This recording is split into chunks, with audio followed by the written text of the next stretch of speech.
آیت نمبر 202 تک آپ حضرات کے سامنے تلاوت ہے۔ سورۃ البقرہ آیت نمبر 197 سے 202 تک آپ حضرات کے سامنے تلاوت ہے۔ ان آیات کریمہ میں حج ہی کے متعلق کچھ احکام اور افعال کا تذکرہ ہوا ہے۔ ترجمہ ان آیات کریمہ کا یہ ہے: الحج، حج اشہر، مہینے، معلومات، مقرر ہیں۔ حج کے مہینے مقرر ہیں، وہ معلوم ہیں۔ فمن فرض، سو جس شخص نے لازم کر لیا، فیہن الحج، ان مہینوں میں حج کو، فلا رفث، سو وہ فحش گوئی نہ کرے، سو وہ فحش گوئی نہ کرے، ولا فسوق، اور نافرمانی نہ کرے، ولا جدال فی الحج، اور نہ ہی حج میں جھگڑا کرے۔ وما تفعلوا من خیر، اور جو کچھ بھی تم لوگ کرو گے نیکی میں سے، بھلائی میں سے، خیر میں سے، یعلمہ اللہ، اللہ اسے جانتا ہے۔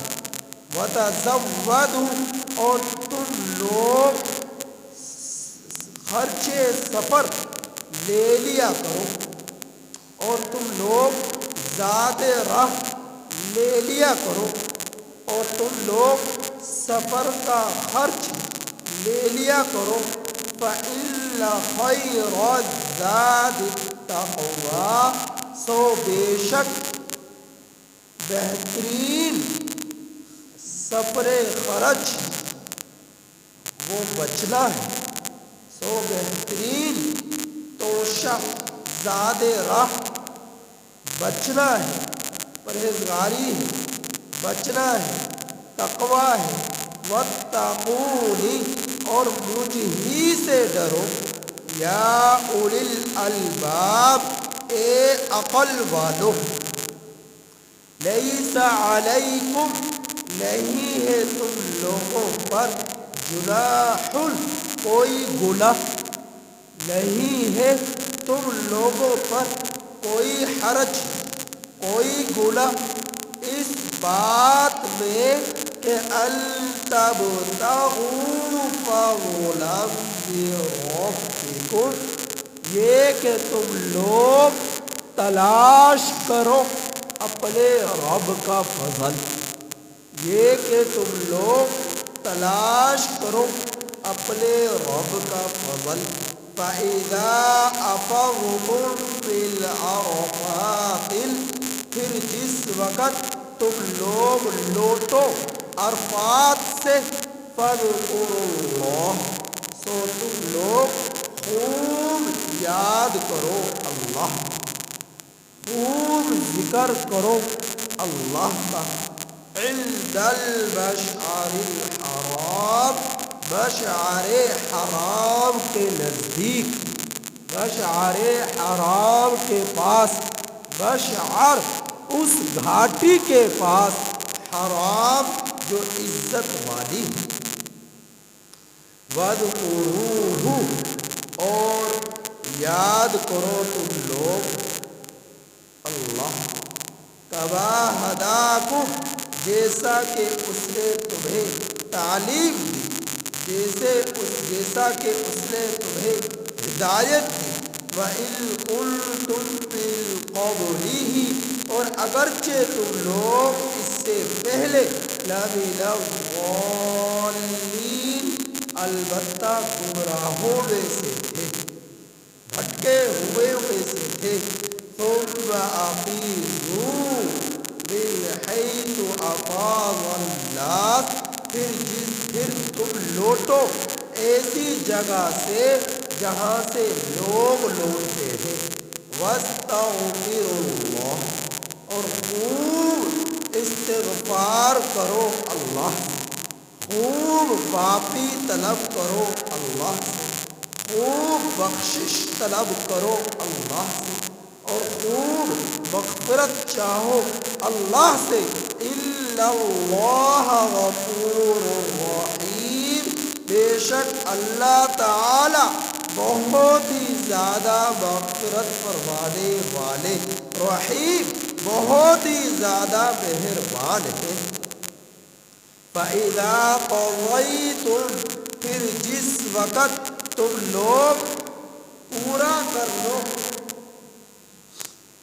حج کے افعال کو، پھر جس وقت تم لوگ پورا کر لو مناسک حج کو، فَاذْكُرُوا اللَّهَ، سو تم لوگ یاد کرو اللہ، كَذِكْرِكُمْ آبَاءَكُمْ، جیسا کہ تم لوگ یاد کرتے ہو اپنے باپ داداؤں، او اشد ذکرا، یا اس سے بھی زیادہ سخت یاد کرنا۔ فَمِنَ النَّاسِ، سو وہ لوگ،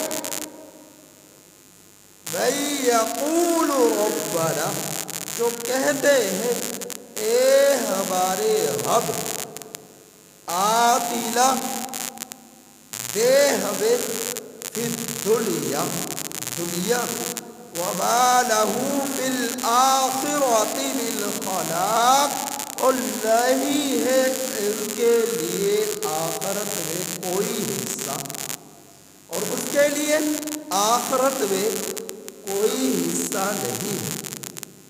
وَمِنْهُمْ مَن يَقُولُ، اور لوگوں میں سے وہ لوگ جو کہتے ہیں ربنا، اے ہمارے رب، آتنا، ہمیں دے، فی الدنیا حسنہ، دنیا میں بھلائی، وفی الآخرۃ حسنہ، اور آخرت میں بھلائی، وقنا عذاب النار، اور ہمیں بچا جہنم کے عذاب سے، اور ہمیں بچا آگ کے عذاب سے۔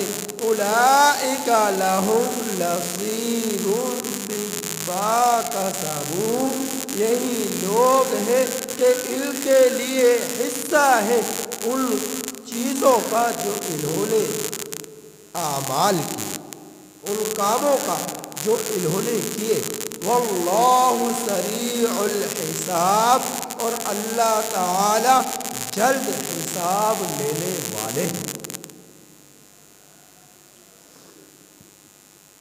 ان آیات کریمہ سے قبل وَأَتِمُّوا الْحَجَّ وَالْعُمْرَةَ لِلَّهِ کا بیان تھا کہ اللہ جل جلالہ نے حج اور عمرہ کی پورا کرنے کا حکم عطا فرمایا کہ اللہ کے لیے حج اور عمرہ کو پورا کرو، تو صاحب حیثیت پر حج کرنا زندگی میں ایک بار فرض عین ہے، اور عمرہ کرنا امام بخاری رحمۃ اللہ علیہ کے نزدیک، امام ابو حنیفہ رحمۃ اللہ علیہ کے نزدیک زندگی میں کم از کم ایک مرتبہ سنت مؤکدہ ہے، سنت ہے۔ امام شافعی رحمۃ اللہ علیہ کے نزدیک واجب ہے۔ اب ان آیات کریمہ میں حج کے مہینوں کے متعلقہ اور احرام حج کی نیت سے باندھ لینے کے بعد ممنوعات حج کا بیان فرمایا اور کچھ احکامات کا بیان فرمایا۔ حج کے مہینے، الحج اشہر معلومات، اللہ تعالیٰ فرما رہے وہ معلوم ہے، وہ مقرر ہے۔ حج کے مہینے وہ کون سے ہیں؟ شوال، ذیقعدہ ذی الحج کے 10 دن، یہ حج کے مہینے ہیں۔ آپ اگر حج کرنا چاہتے ہیں، اللہ ہم میں سے ہر ایک کو حرمین شریفین کی بار بار حاضریاں عطا فرمائے۔ آپ اگر حج کرنا چاہتے ہیں تو حج کی نیت سے، حج کے ارادے سے آپ شوال کے مہینے سے احرام باندھ کر شوال کی 1 تاریخ سے حج کے لیے سفر کر سکتے ہیں، احرام باندھ سکتے ہیں۔ لیکن اگر شوال کے مہینے سے پہلے آپ رمضان میں یا شعبان میں یا رجب میں آپ حج کا احرام باندھنا چاہیں، یعنی شوال کی 1 تاریخ سے پہل، تو پھر کیا ہے، احرام باندھنا یہ کراہت کے زمرہ میں ہے، مکروہ ہے۔ احرام باندھ لیا تو ہو جائے گا، لیکن کراہت کے زمرے میں مکروہ ہے۔ تو شوال کے مہینے میں آپ حج کی نیت سے 1 تاریخ کے بعد احرام باندھ سکتے ہیں، لیکن جب احرام باندھ لیا تو پھر احرام باندھ لینے کے بعد چند چیزوں سے بچنا انتہائی ضروری ہے، اور وہ کیا ہے؟ فلا رفث، فحش گوئی کرنا، اس سے بچنا۔ جس طرح عام حالات میں بے حجاب بیوی سے انسان گفتگو کر سکتا ہے، بات چیت کر سکتا ہے، اور جو ہے احرام کی حالت میں اس طرح کی بے حجاب گفتگو کرنا ممنوع ہے۔ اور رفث یہ جو ہے اپنی خواہش نفسانی پورا کرنے سے کنایا ہے، کہ احرام باندھ لینے کے بعد انسان اپنی نفسانی خواہشات، اختلاط زوجیت نہیں کر سکتا، اپنی نفسانی خواہشات کو اپنی زوجہ سے مکمل پورا نہیں کر سکتا، تو یہ ممنوعات احرام میں سے ہے۔ دوسری چیز، اور نافرمانی نہ کرے، نافرمانی نہ کرے۔ جس طرح انسان جب اللہ اکبر کہہ کر نماز میں ہاتھ باندھ لیتا ہے تکبیر تحریمہ کے بعد، آپ بہت ساری حلال چیزیں بھی اس کے لیے ممنوع ہو جاتی ہیں۔ مثلاً کھا پی نہیں سکتا، ادھر ادھر دیکھ نہیں سکتا، اور اسی طرح پر بات چیت نہیں کر سکتا، گپ شپ نہیں لگا سکتا، چل پھر نہیں سکتا۔ تو یہ کیا ہے؟ ممنوعات نماز میں سے ہے۔ اگر ایسا کیا تو نماز ٹوٹ جائے گی۔ اسی طرح احرام باندھ لینے کے بعد کچھ چیزیں انسان کے لیے اگرچہ پہلے ان کی اجازت تھی، احرام باندھنے کے بعد ان چیزوں کی ممانعت ہوگی۔ مثلاً خوشبو نہیں لگا سکتا، سر کو ڈھانپ نہیں سکتا، بال نہیں کٹوا سکتا، ناخن نہیں تراش سکتا، اور سلا ہوا کپڑا نہیں پہن سکتا، بال نہیں کٹوا سکتا۔ تو یہ، اور بیوی سے اپنی نفسانی خواہشات کو پورا نہیں کر سکتا، جوئیں نہیں مار سکتا۔ یہ ساری کی ساری چیزیں کس کے اندر آ رہی ہے؟ ولا فسوق، اس لفظ کے اندر آ رہی ہے کہ یہ کام تم لوگوں نے نہیں کرنے۔ ولا جدال فی الحج، اور احرام کی حالت میں اگلا کام کیا کرنا ہے کہ حج میں جھگڑا نہیں کرنا۔ حج میں احرام باندھ لینے کے بعد جھگڑا نہیں کرنا۔ جھگڑا تو ایسی چیز ہے کہ احرام سے پہلے بھی کرنا جائز نہیں، لیکن احرام کے باندھ لینے کے بعد اگر کوئی جھگڑے میں مبتلا ہو تو یہ بھی ممنوعات احرام میں سے ہے، ممنوعات احرام میں سے ہے۔ وجہ سے احرام کی حالت میں تو اور بھی زیادہ جھگڑے سے بچنے کی اشد ضرورت ہے۔ کیوں؟ کیونکہ جھگڑا کرنا ایذائے مسلم ہے، اور مسلمان کو تکلیف دینا یہ حرام ہے۔ مسلمان کو تکلیف دینا، ایذا پہنچانا یہ حرام ہے، جس طرح کہ شراب پینا حرام ہے، زنا کرنا حرام ہے، اور سود کھانا حرام ہے، رشوت لینا حرام ہے، اسی طرح پر جھگڑا کرنا بھی حرام ہے۔ ایذائے مسلمان کے دل کو تکلیف پہنچانا یہ حرام ہے۔ عام حالات میں بھی جائے کہ انسان احرام باندھ لینے کے بعد جھگڑا کرے، اور عام طور پر یہ جھگڑے کی نوبت کہاں آتی ہے؟ جب حجر اسود کا بوسہ لینا ہے، تو حجر اسود کا بوسہ لینے میں دیکھا یہ جاتا ہے کہ لوگ جو ہے ایک دوسرے کو دھکا دیتے ہیں، بوسہ لینے کے لیے دھکا دیتے ہیں، مکے تک مار دیتے ہیں، اور دوسروں کو تکلیف پہنچ جاتی ہے۔ تو اس سے بچنا یہ ضروری ہے۔ تو حجر اسود کا بوسہ لینا بعض فقہاء کرام کے نزدیک سنت ہے، بعض کے نزدیک مستحب ہے۔ تو سنت اور مستحب سے بڑھ کر گناہ سے بچنا ہے۔ گناہ سے بچنا یہ فرض کا درجہ رکھتا ہے، اور سنت پر عمل کرنا یہ فرض سے نیچا درجہ ہے۔ تو مستحب عمل کو حاصل کرنے کے لیے انسان گناہ کبیرہ کا مرتکب ہو جائے یہ درست ہے۔ تو اس سے بچا جائے کہ جھگڑا نہیں کرنا، جھگڑے سے بچا جائے، گالی گلوچ سے بچا جائے، حج کے افعال کرتے ہوئے ایذائے مسلم سے بچا جائے، بڑے ہی صبر و تحمل کے ساتھ حج کے ارکان کو مکمل کیا جائے۔ آگے فرمایا وَمَا تَفْعَلُوا مِنْ خَيْرٍ يَعْلَمُهُ اللَّهُ، اور جو کچھ بھی تم لوگ بھلائی میں سے نیکی میں سے کرو گے اللہ اسے جانتا ہے۔ تم جو کچھ حج کے احرام باندھ لینے کے بعد جتنی نیکیاں کر رہے ہو، جتنے بھی حج کے افعال کر رہے ہو، جتنی بھی عبادات کر رہے ہو، جتنے بھی اذکار کر رہے ہو، جو حج کے احکامات کی بجا آوری پوری کر رہے ہو، تو یہ سب چیزوں سے تمہارا رب واقف ہے، تمہارے اخلاص کو بھی دیکھ رہا ہے، تمہاری نیت کو بھی دیکھ رہا ہے، تمہارے تقوی کو بھی دیکھ رہا ہے۔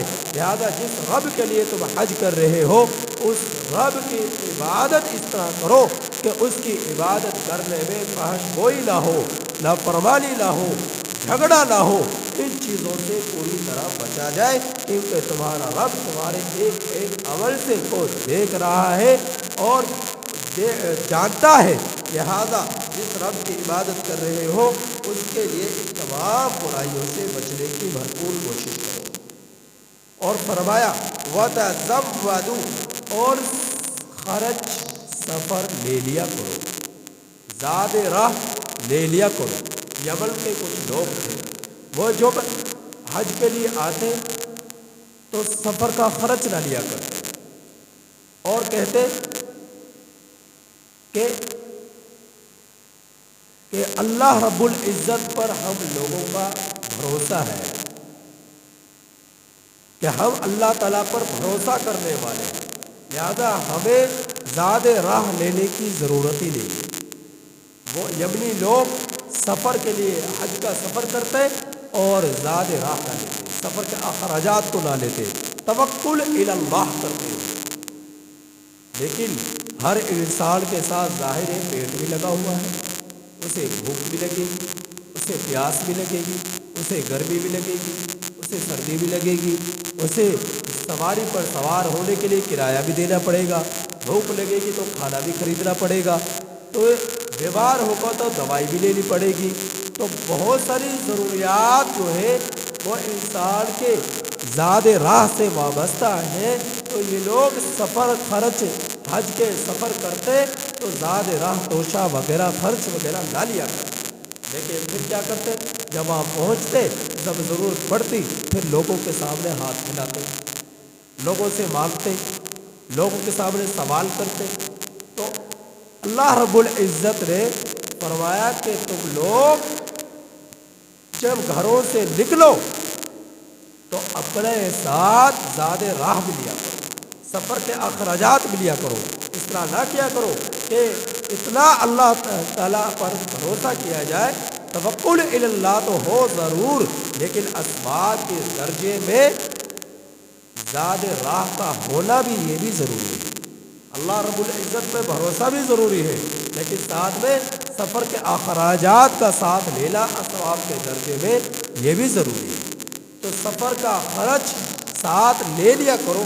اللہ رب العزت نے یہ ہدایات دی اور فرمایا فَإِنَّ خَيْرَ الزَّادِ التَّقْوَىٰ، تو بے شک زاد راہ لے لینا، سفر خرچ لے لینا یہ بہتر ہے سوال کرنے سے، سوال کرنے سے، ہاتھ پھیلانے سے۔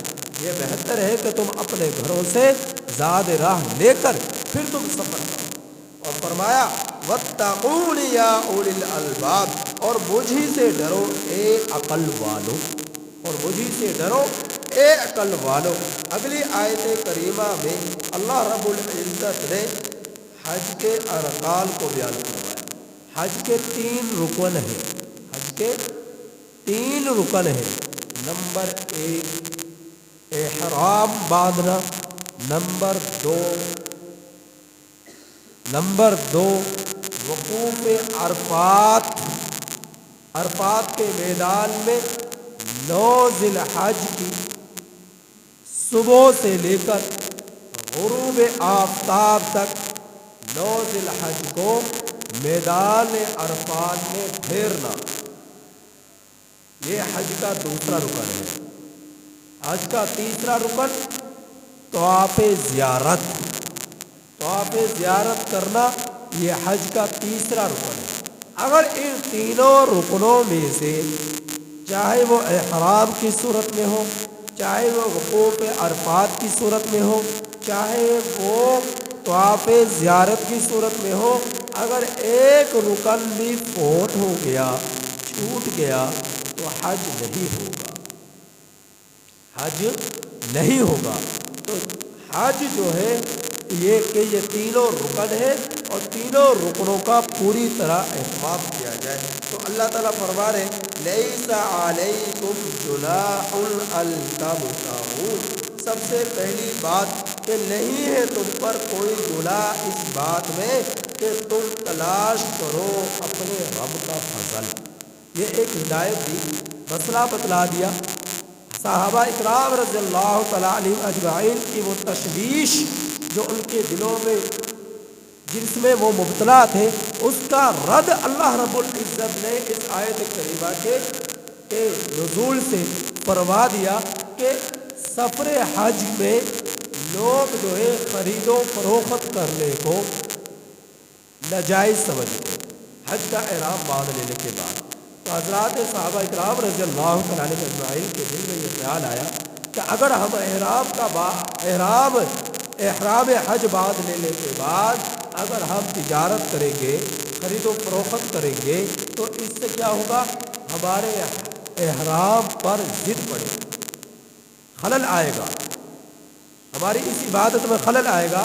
تو اس تشویش کی بنا پر وہ بچتے تھے کہ ہم نے سفر حج کے دوران احرام باندھ لینے کے بعد خرید و فروخت نہیں کریں۔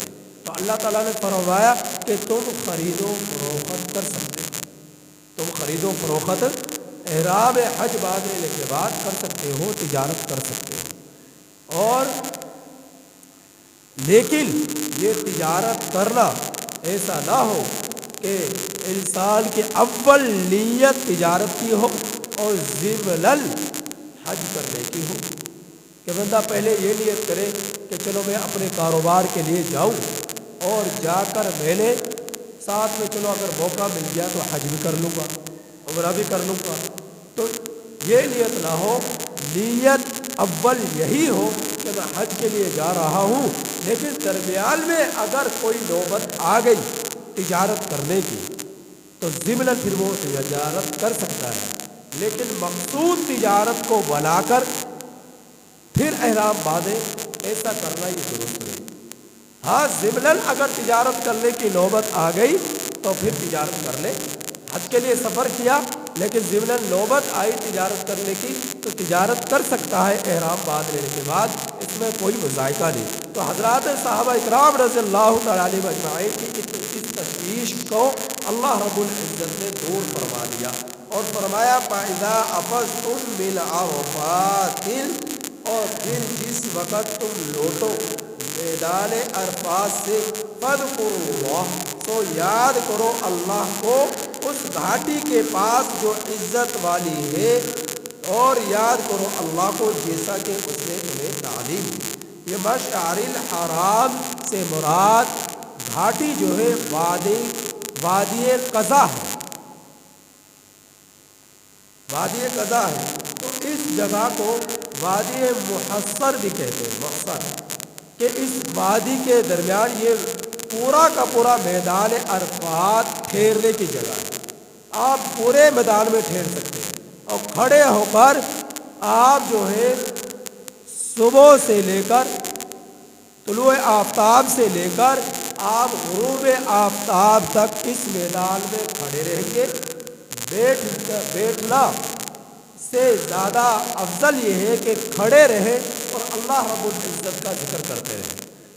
اس میں آپ اللہ کا ذکر کر سکتے ہیں، اس میں اللہ رب العزت سے اپنے مرحومین کے لیے خوب دعائیں مانگ سکتے ہیں، اپنے لیے، اپنے مرحومین کے لیے، اپنے زندوں کے لیے، اپنے مردوں کے لیے، اپنے خاندان کے لیے، اپنے رشتہ داروں کے لیے، اپنے معاملین کے لیے، اپنے متعلقین کے لیے، اپنے محبوبین کے لیے، محبین کے لیے، اپنے بڑوں کے لیے، اپنے چھوٹوں کے لیے، اپنے رشتہ داروں کے لیے، اپنے اعزاء و اقربا کے لیے، سب کے لیے آپ خوب اس میدان عرفات میں طلوع آفتاب سے غروب آفتاب تک اپنے خالق حقیقی سے رو رو کر گڑ گڑا کر دعائیں مانگ سکتے ہیں، تلاوت قرآن کر سکتے ہیں، اذکار کر سکتے ہیں۔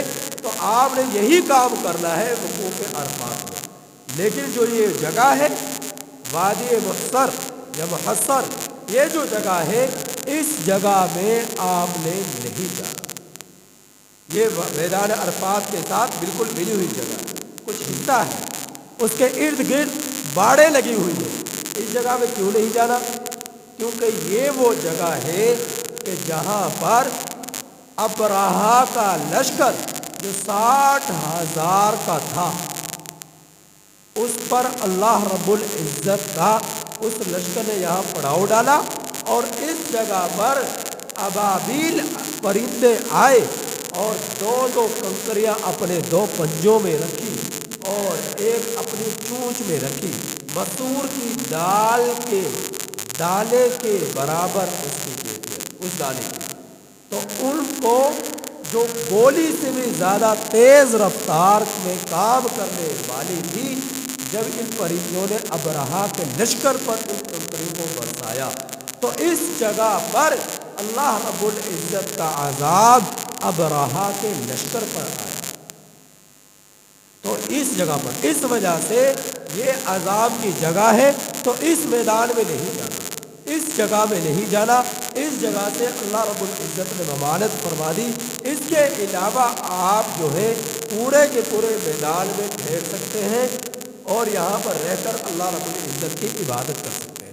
اور اس کے بعد جب غروب آفتاب ہوگا، غروب آفتاب کے بعد آپ جو ہے مغرب کی نماز میدان عرفات میں نہیں پڑھیں گے، بلکہ یہاں سے آپ سفر کریں گے مزدلفہ کی طرف، اور مزدلفہ میں جا کر آپ مغرب کی نماز کی ادائیگی کریں گے، اور مزدلفہ میں جو ہے سورج طلوع ہونے تک آپ لوگ رہیں گے۔ تو اس کا اللہ رب العزت نے بیان فرمایا کہ وَإِن مشعر حرام کا ذکر فرما کر آگے فرمایا کہ یہ اللہ رب العزت کا میدان عرفات میں خوب ذکر کرو جیسا کہ اللہ نے تمہیں تعلیم دی۔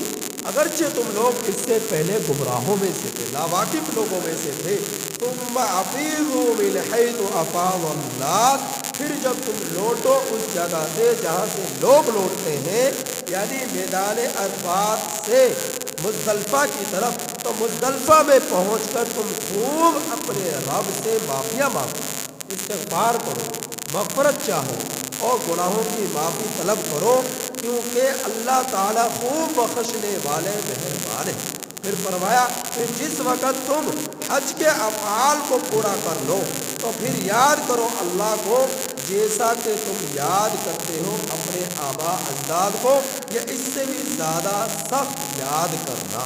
تو مزدلفہ میں اللہ رب العزت کو یاد کرنا، تو یہ لوگوں کی ابتدائی اسلام میں عادت ہے کہ اپنے باپ داداؤں کا تذکرہ کرتے اور فخر کرتے، فلاں بن فلاں کا میں بیٹا ہوں، فلاں بن فلاں کا میں بیٹا ہوں، فلاں بن فلاں کا میں خون ہوں، میرا خاندان ایسا، میرا دادا ایسا، میرا پردادا ایسا، میرا خاندان ایسا۔ تو ان چیزوں پر فخریہ طور پر نام لے کر تذکرے کرتے اور جو ہے ایک دوسرے پر فخر کرتے۔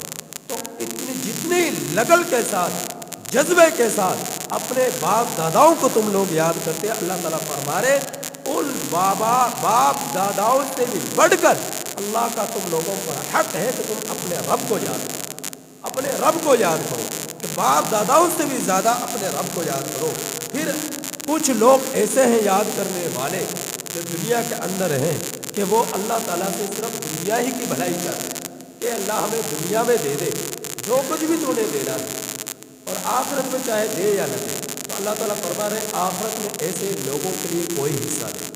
اور کچھ بہت سارے لوگ ایسے بھی ہیں جو اللہ تعالیٰ سے دنیا اور آخرت دونوں کی بھلائی کا اللہ رب العزت سے طلبگار ہوتے ہیں، تو اللہ رب العزت ایسے لوگوں کے لیے دنیا میں بھی بھلائی اور اچھائی عطا فرماتے ہیں، اور آخرت میں بھی ایسے لوگوں کے لیے بھلائی عطا فرماتے ہیں۔ تو اللہ تعالیٰ فرما رہے کہ ایسے لوگ جو دنیا اور آخرت کے لیے اپنی بھلائی چاہتے ہیں اپنے رب سے، تو اللہ رب العزت دنیا میں بھی بھلائی عطا فرماتے ہیں اور آخرت میں بھی بھلائی عطا فرماتے ہیں۔ اور فرمایا کہ آخرت میں موت آ جانے کے بعد اللہ رب العزت جو ہے ان کے اعمال کا جو حساب کرنے والے ہیں وہ بہت جلد حساب کرنے والے ہیں، اور ان کا اعمال کا بدلہ بہت جلد عطا فرمانے والے ہیں۔ تو آخرت کا جو عذاب ہے یا آخرت کا جو انعام ہے، عذاب جس کو مل گیا وہ بھی ہمیشہ ہمیشہ کی حسرتوں میں ڈوب گیا، اور جس کو اللہ رب العزت کی طرف سے انعام مل گیا جنت کی صورت میں، رضا کی صورت میں، خوشنودگی کی صورت میں، ایسے لوگوں کے لیے بھی ہمیشہ ہمیشہ کے لیے مزے ہو گئے، ہمیشہ ہمیشہ کے لیے خوشنودگی مل گئی، ہمیشہ ہمیشہ کے لیے جنت کی بہاریں مل گئی۔ تو خوش نصیب ہے وہ لوگ جو دنیا میں اپنے رب کو راضی کر کر چلے گئے یا کر رہے ہیں، خوش نصیب ہیں وہ لوگ، بد نصیب ہیں وہ لوگ جو دنیا میں اپنے رب کو ناراض کرتے رہے اور ناراض کر کر ہی دنیا سے آخرت کی طرف منتقل ہو گئے۔ بد نصیب ہیں وہ لوگ جو آخرت کے مقابلے میں دنیا کو ترجیح دیتے رہے یہاں تک کہ موت کا ڈنکا بجا اور موت نے اسے اپنے آغوش میں لے لیا، پھر ہمیشہ ہمیشہ کی حسرتوں میں وہ ڈوب گیا۔ تو یہ بہت بڑی بد نصیب بنا ہے اللہ رب العزت کی طرف سے، بہت بڑی اللہ کی اس نعمت جو اعمال کی صورت میں دنیاوی زندگی میں ملنے والی تھی اور ملی ہے، اس سے محروم ہو گئے اور ہمیشہ ہمیشہ کی حسرتوں میں ڈوب گئے۔